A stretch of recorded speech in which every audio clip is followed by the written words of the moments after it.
Hello friends, आज के इस वीडियो में मैं जावास्क्रिप्ट की कुछ टिप्स शेयर करने वाला हूँ जो मैंने ओवर द ईयर जावास्क्रिप्ट पे काम करने के बाद सीखी है। So without wasting time let's get started. So सबसे पहले जो चीज़ मैं बताना चाहता हूँ वो console.log के बारे में है। हम अपनी एप्लीकेशन में हमेशा कुछ ना कुछ लॉग करके चेक करते हैं कि इसकी वैल्यू क्या है। फॉर एग्ज़ाम्पल एक हम वेरिएबल बना लेते हैं const my name equal to React and इसको मैं लॉक करके चेक करता हूँ कि इसमें डेटा क्या है। मैंने लॉक कर दिया इस वेरिएबल को और यहाँ कंसोल पे मेरे पास इसकी वैल्यू रिएक्ट आ गई है।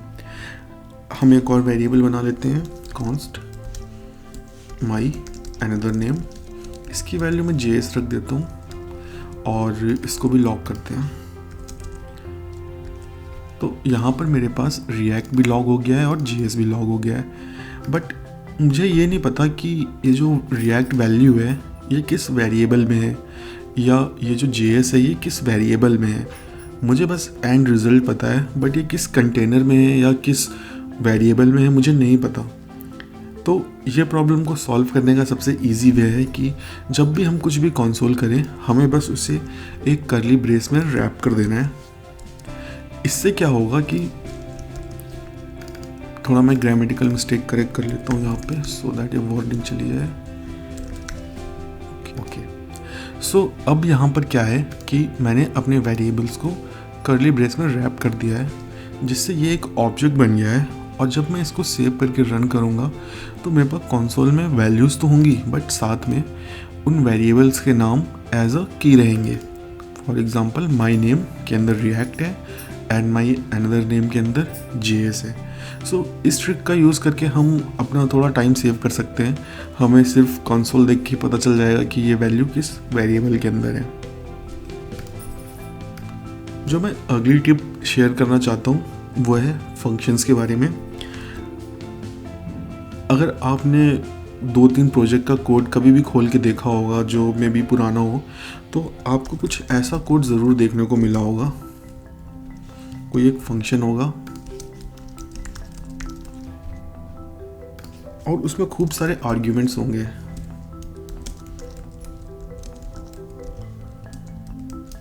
num3 num4। अगर आप पहली बार इस कोड को देखेंगे तो आपको थोड़ा टाइम लग जाएगा समझने में कि इतने सारे आर्ग्यूमेंट्स पास हो रहे हैं। जनरली क्या होता है, अगर हमें कोई और इसमें एडिशनल आर्ग्यूमेंट ऐड करना होता है तो हम अपना आर्ग्यूमेंट एंड में ऐड कर देते हैं। और इस तरह से क्या होता है कि ये जो लिस्ट है ये बढ़ती ही जाती है। तो इस प्रॉब्लम को सॉल्व करने का जो तरीका है वो ये है कि अगर कभी भी आपके फंक्शन में 2 से ज़्यादा पैरामीटर्स हो तो कोशिश करो कि उसको एज अ ऑब्जेक्ट के रूप में भेजो। For example instead of passing all the values like this इसको कर्ली ब्रेस में रैप कर लो। इससे होगा क्या, जब भी कोई भी यूज़र इस सम फंक्शन को कॉल करेगा तो उसको जो वैल्यूज़ हैं वो भी एक ऑब्जेक्ट के रूप में भेजनी पड़ेंगी और उसे की का नाम सेम रखना पड़ेगा। उससे ये होगा कि जब भी आप वैल्यू को इस फंक्शन में रिसीव करोगे तो आपको सही वैल्यू मिलेगी, ऑर्डर मिसमैच कभी नहीं होगा। तो कोशिश करो कि कभी भी अगर आप कोई कोड कर रहे हो फंक्शन आर्ग्यूमेंट्स 2 से ज़्यादा हो रहे हैं तो उसको एक ऑब्जेक्ट बना लो। तो जो नेक्स्ट टिप है वो ES6 में इंट्रोड्यूस हुई है। इस टिप को समझने के लिए हमें एक फंक्शन बनाना पड़ेगा। मैं एक फंक्शन बना लेता हूँ। इस फंक्शन का काम होगा जो भी स्ट्रिंग हम पास करेंगे उसको ये लोअर केस में कन्वर्ट करेगा। Convert to lower.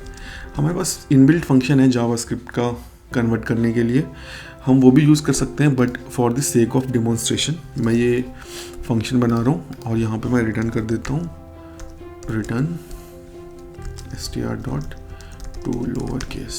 ठीक है, और अब इसे चेक भी कर लेते हैं। इसे मैं कॉल कर लेता हूँ। यहाँ पर मैं कैप्स में रिएक्ट पास करता हूँ एंड इसको हम कंसोल कर लेते हैं और यहाँ पर जब मैं चेक करूँगा तो इसकी वैल्यू है रिएक्ट, ये स्मॉल केस में हो गया। अब देखते हैं अगर मैं यहाँ पे कुछ भी नहीं पास करता हूँ मैं भूल जाता हूँ। तो हमारे पास कंसोल में एक बहुत प्यारी सी एरर आ चुकी है। तो इस एरर को हैंडल करने का सबसे इजी वे है कि हम डिफ़ॉल्ट वैल्यूज़ यूज़ करें अपने फंक्शन आर्ग्यूमेंट्स में। यहाँ पर मैं डिफ़ॉल्ट एक ब्लैंक स्ट्रिंग डाल देता हूँ। इसका मतलब है कि अगर यूज़र स्ट्रिंग पास नहीं करेगा तो उसकी डिफ़ॉल्ट वैल्यू एम्प्टी सेट हो जाएगी। तो इस केस में क्या होगा, हमारा जो प्रोग्राम है वो क्रैश नहीं करेगा और वो इस डिफ़ॉल्ट वैल्यू के साथ इस टू लोअर केस मेथड को कॉल कर लेगा। ये जो ब्लैंक स्ट्रिंग है, यहाँ पे हम डिफ़ॉल्ट में कुछ भी पास कर सकते हैं, नंबर, एरे, ऑब्जेक्ट। ये जो डिफ़ॉल्ट वैल्यूज़ का यूज़ है ये बस फंक्शन आर्ग्यूमेंट्स तक लिमिटेड नहीं है। अगर आप ES6 में इंट्रोड्यूस किया हुआ कॉन्सेप्ट डीस्ट्रक्चरिंग यूज़ करते हैं, उस केस में भी आप डिफ़ॉल्ट वैल्यूज़ यूज़ कर सकते हैं। फॉर एग्ज़ाम्पल, अगर आपके पास एक ऑब्जेक्ट है जिसमें कोई की है नेम जावास्क्रिप्ट और आप ऑब्जेक्ट डॉट नेम एक्सेस करना चाहते हैं, const my name is equal to obj.name console.log। Again हम अपनी पहली टिप यहाँ यूज़ कर रहे हैं। तो यहाँ पर नेम में जावास्क्रिप्ट लॉग हो चुका है। मैं यहाँ पर इसको हटा देता हूँ। अब देखते हैं, अब यहाँ पर अनडिफाइंड लॉग हो चुका है।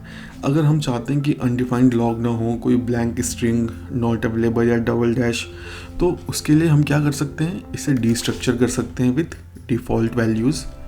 हम क्या कर सकते हैं, instead of directly assigning obj.name हम इसे डीस्ट्रक्चर करेंगे obj, और इस लाइन की अब ज़रूरत नहीं है। यहाँ पर मैं डिफ़ॉल्ट वैल्यू दे सकता हूँ इक्वल टू से, फॉर एग्जांपल डिफ़ॉल्ट। अब इसे रन करते हैं। अब आप देख रहे होंगे कि यहाँ पर डिफ़ॉल्ट लॉग हो चुका है। मैं अब यहाँ पे माई नेम की ऐड करके बता देता हूँ सो दैट कि ये क्लियर हो कॉन्सेप्ट कि ये सही चल रहा है। अगर ऑब्जेक्ट में माई नेम की होगी, उसमें कोई वैल्यू होगी तो वो वैल्यू लॉग होगी, एल्स डिफ़ॉल्ट लॉग हो जाएगा। इस डिफ़ॉल्ट को आप डबल डैश भी कर सकते हैं।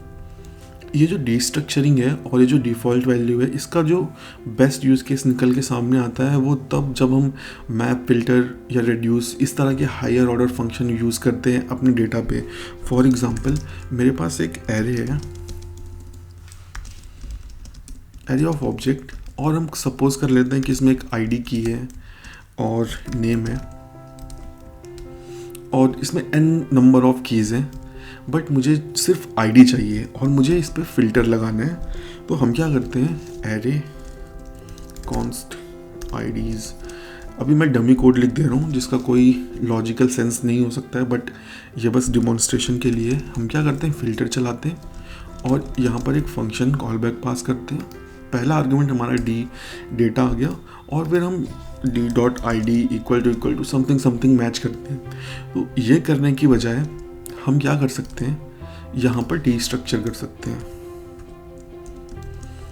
ब्रैकेट में जो भी डेटा हमें इस एरे में से चाहिए, आईडी और इसकी कोई डिफ़ॉल्ट वैल्यू, कि अगर ये ना भी हो तो हमारी एप्लीकेशन क्रैश ना हो। तो ये सेम चीज़ हम मैप, फिल्टर हर फंक्शन में कर सकते हैं। बेसिकली उस ऑब्जेक्ट से जो भी हमें चाहिए बस वही निकालो विद डिफ़ॉल्ट वैल्यूज़। जो नेक्स्ट टिप है वो इसी टिप का कंटिन्यूएशन है। डिफ़ॉल्ट वैल्यूज़ अपने आप में सारी प्रॉब्लम सॉल्व नहीं करते हैं। फॉर एग्ज़ाम्पल, हम अगेन अपने प्रीवियस एग्जाम्पल पे चलते हैं। मैं एक फंक्शन बना लेता हूँ, to lower case and return str to lower case, and यहाँ पे हम value with some default value, and यहाँ पे दैट्स इट, एंड इसे कॉल कर लेते हैं console.log टू लोअर केस। ठीक है, यहाँ पर कोई क्रैश नहीं हुआ, बट अब मैं क्या करता हूँ कि यहाँ पे नल पास करता हूँ। इस केस में क्या हुआ, हमारा कोड क्रैश हो गया। ये जो डिफ़ॉल्ट वैल्यूज़ है इसकी लिमिटेशन है कि ये नल के साथ काम नहीं करता, क्योंकि नल का जो टाइप है वो ऑब्जेक्ट टाइप है। तो इस कंडीशन को हैंडल करने के लिए हमें एक और एडिशनल चेक लगाना पड़ेगा। इफ़ हमें चेक करना पड़ेगा पहले ही कि अगर str नहीं है तो यहीं से ही रिटर्न कर दो एम्प्टी स्ट्रिंग। इस केस में हमारा कोड सही चलेगा।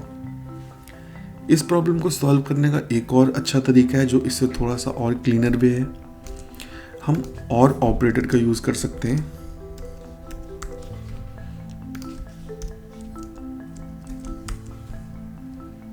ठीक है, यहां पर मैंने क्या किया है, str और एक और ऑपरेटर लगा दिया है, डबल पाइप। यहाँ पे क्या होगा, अगर यहाँ पे कोई भी अनट्रूथी वैल्यू होगी तो मेरा ये राइट साइड की जो वैल्यू होगी वो यहाँ असाइन हो जाएगी।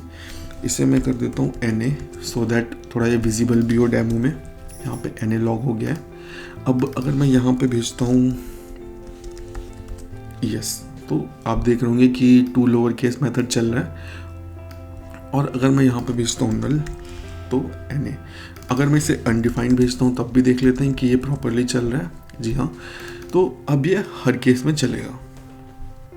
जो ये नल केस हैंडलिंग है ये हमें हमेशा अपने हर कोड में करनी चाहिए।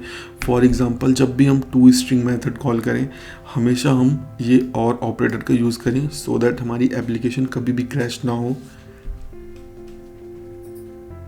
ओके, तो अब हम मूव करते हैं अपनी नेक्स्ट टिप पे। इस टिप पे जाने से पहले हम एक कोड स्निपेट देखते हैं।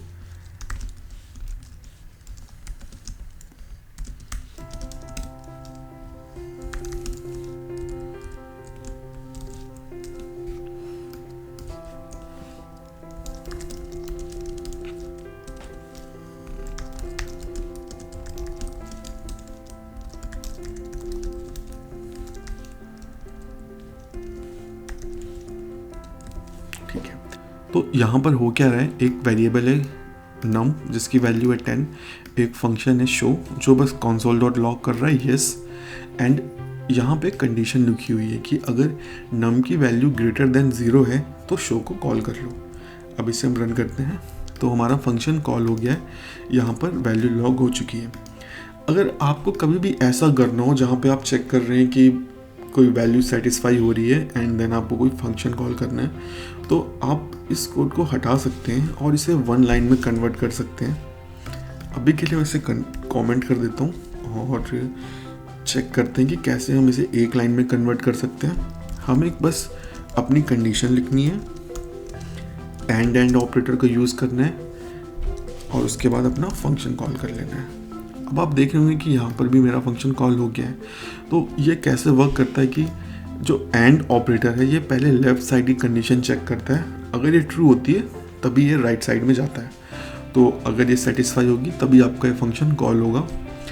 इसे आप चेक भी कर सकते हैं। इसे मैं कर देता हूँ -199 और इस केस में हमारा फंक्शन कॉल नहीं हुआ। ये तभी होगा जब वैल्यू 0 से बड़ी होगी।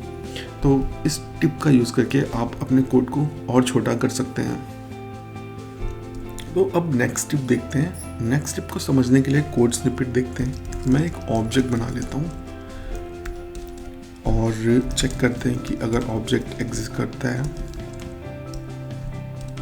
देन कुछ भी कंसोल कर दो। ठीक है, तो इसे रन करते हैं।